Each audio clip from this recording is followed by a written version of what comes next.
Ya, teman-teman, sekarang tanggal 12 bulan 9 jam 18.30. Sebelum pembukaan sesi punya teman-teman dijawab ya untuk updateannya, saya akan mengupdate dulu, bukan mengupdate ya, akan ya sedikit informasi lah, sedikit informasi untuk harga wajarnya saham yang masuk ke LQ45, atau saya kalau kasih judul di atasnya itu hiburan ya. Nah teman-teman, ini bukan apa-apa, kenapa saya bilang kasih hiburan bagi yang baru masuk ya, bagi yang masuk, bahwa emiten yang saya kasih atas hiburan itu berarti mudah-mudahan emiten yang saya bahas ada saham 50, saham kena FCA, terus di bawah 100. Ya mudah-mudahan nanti fundamentalnya, minimal fundamentalnya seperti saham LQ45 ya, walaupun tidak masuk harga ataupun dia tidak masuk LQ45, tapi siapa tahu fundamentalnya sama lah gitu ya.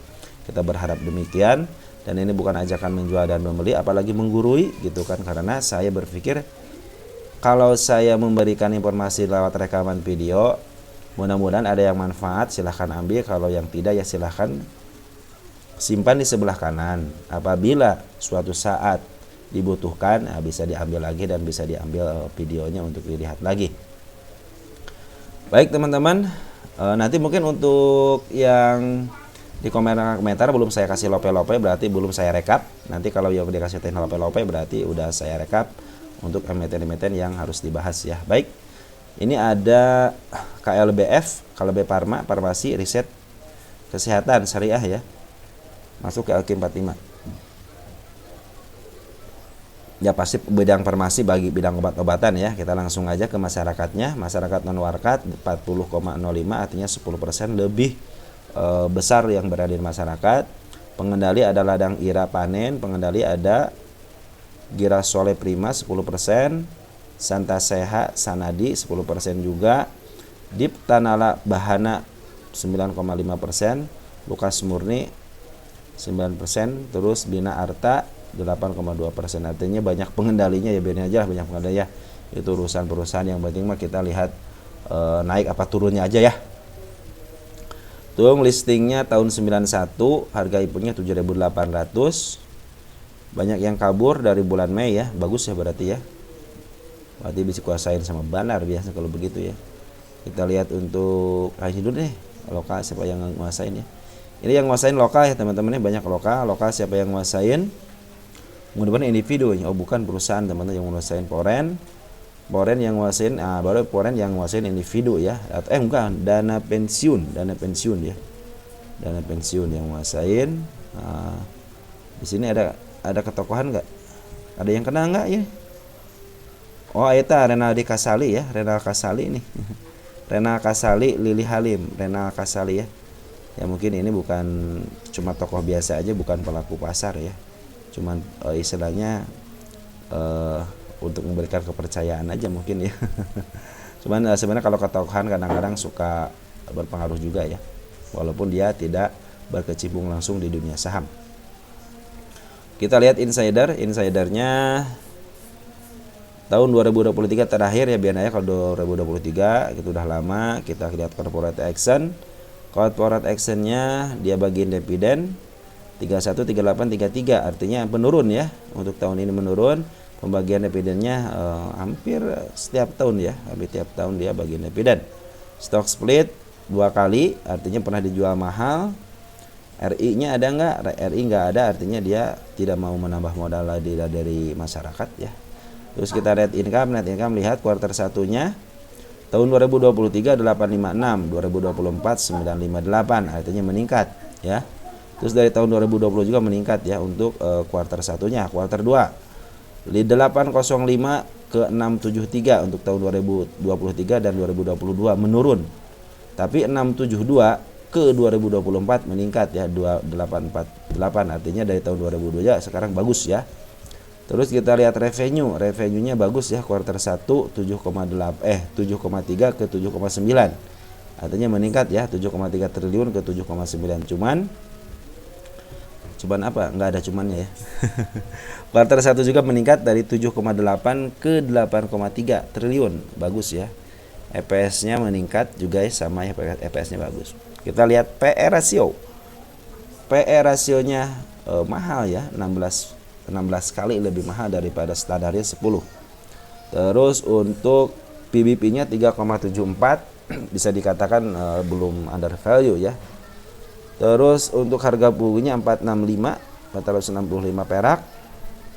Deranya kecil 0,03, ROE-nya 13,96, 3% lebih daripada harga standar persenan standarnya ya untuk ROE-nya, artinya sedikit agak bagus. Sedikit agak bagus. Terus lihat kalau biar apa nih dividennya 1,78%, 1,78%, artinya sedikit banget ya untuk dividennya. Terus kita lihat cash ada 3,6 triliun, untuk equity-nya 21,8 triliun, hutangnya 982 miliar.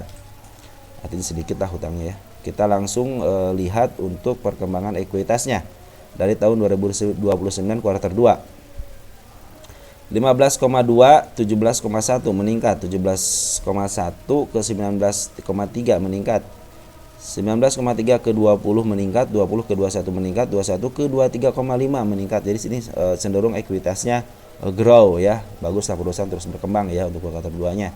Kita lihat untuk Pundacat, kita aktifkan dulu untuk PE-nya, kita hapus dulu untuk PBP. Berdasarkan Pundacat ini berada di harga agak sedikit mahal, kalau offernya di harga 1.700, 1.800 lah ya, dibulatkan aja. Terus untuk harga wajarnya berdasarkan Pundacat ada 1.500, artinya di sini untuk jangka pendeknya masih terlalu mahal. Kita untuk 3 tahunan coba lihat di harga standarnya, jadi belum terlalu mahal, ini standarnya di sinilah gitu ya, di harga wajarnya untuk berdasarkan Pundacat di sini, karena pernah dijual di harga mahal di 2.242 atau yang tertingginya di 2.300. Untuk 5 tahunan cenderung sedikit agak mahal ya, harusnya kalau berdasarkan 5 tahunan di 1.500. Kita untuk 10 tahunan coba, untuk 10 tahunan juga sedikit udah agak mahal ya, harusnya kalau 1.545 mungkin sedikit agak. Kemarin pernah tuh menyentuh ke 1.300, artinya 1.300 sangat murah untuk 10 tahunan, lumayan lah. Baik, kita akan hitung untuk PBP-nya ya. PBP berdasarkan rumus PE ratio. Yang kita butuhkan adalah harga tengah. Harga tengahnya adalah kita 1 tahunan dulu deh, biar agak jangka pendek aja ya. Jangka pendeknya untuk PE rasio tengahnya itu 25.85. Kita akan cari namanya EPS. EPS-nya berapa di sini? EPS-nya 6491. Kita tulis di sini. 64.91 dikali PE rasio tengahnya 25.85. 25.85. Kita kasih samaran, kita enter, harganya berapa? 1677. Kalau sekarang 1.700 artinya lagi mahal berdasarkan rumus PE rasio. Kita akan hitung lagi berdasarkan rumus PBP ya. Kita hapus dulu yang PE rasionya, kita aktifkan untuk PBP. PBP tengahnya itu di 4.09. Kita butuh harga bukunya. Harga bukunya adalah 465.14. 465.14 dikali 4 titik lupa. titik lupa 4.09 ya. Kok ada M-nya nih, kepijit. Kita kasih sama dengan di 1902.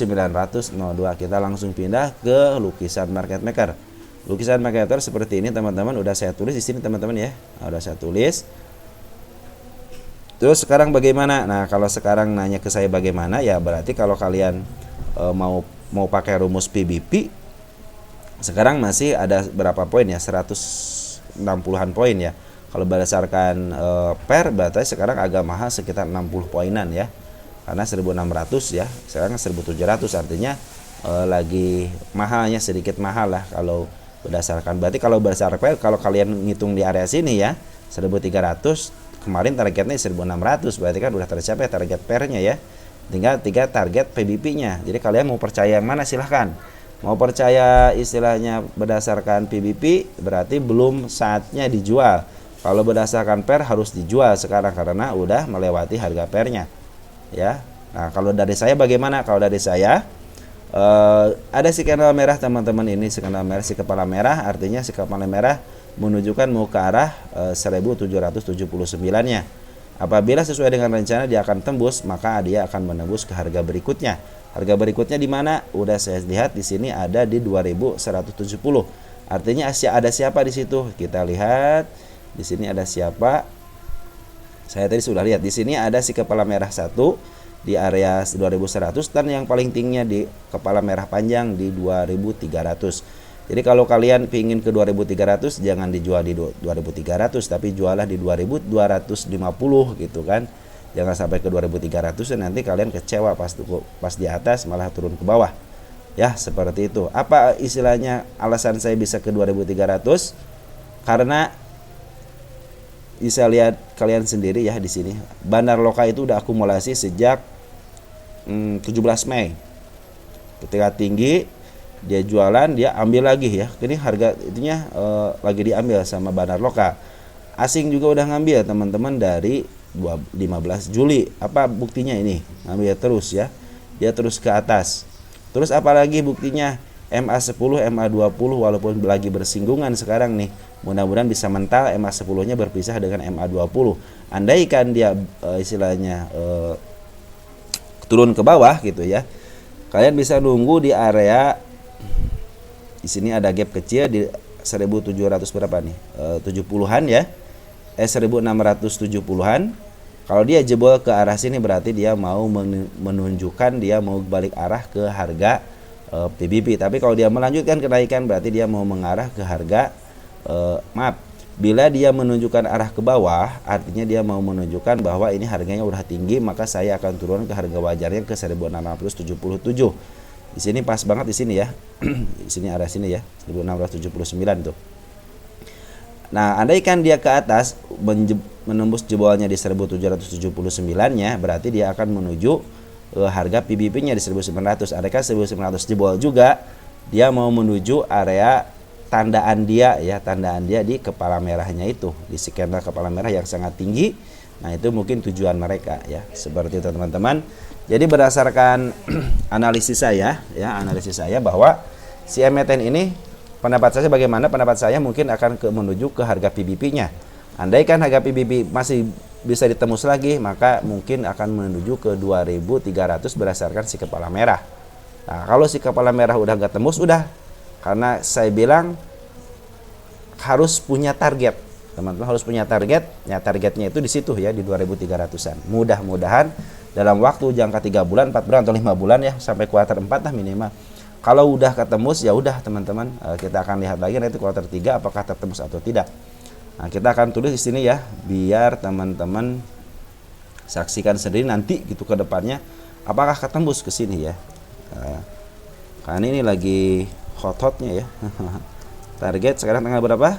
12 ya. 09/2024 ya.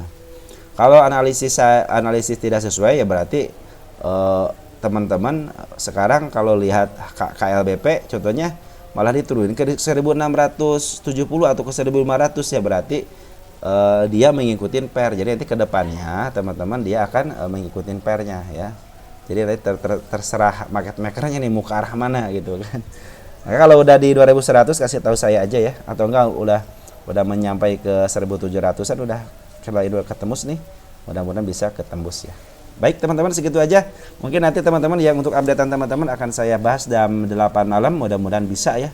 Insya Allah bisa lah, insya Allah jam 8 malam. Karena jam 8 itu waktunya udah stabil semuanya, baik Bandar Loka ataupun Foreign udah stabil. Oke, segitu aja teman-teman. Salam teruntuk keluarga juga. Selamat beristirahat, selamat bermalam Jumat. Ya, kalian jangan lupa selalu bersyukur dengan apa yang kalian dapatkan dan jangan serakah. Oke, gitu ya. Jangan serakah, jangan maruk ya. Terus tentukan target beli, target jual kalian harus ditentukan dan manajemen jangan lupa ya. Jangan lupa manajemen, jangan all in. Akhirnya kejeblos ya. Oke, segitu aja. Ciao ya.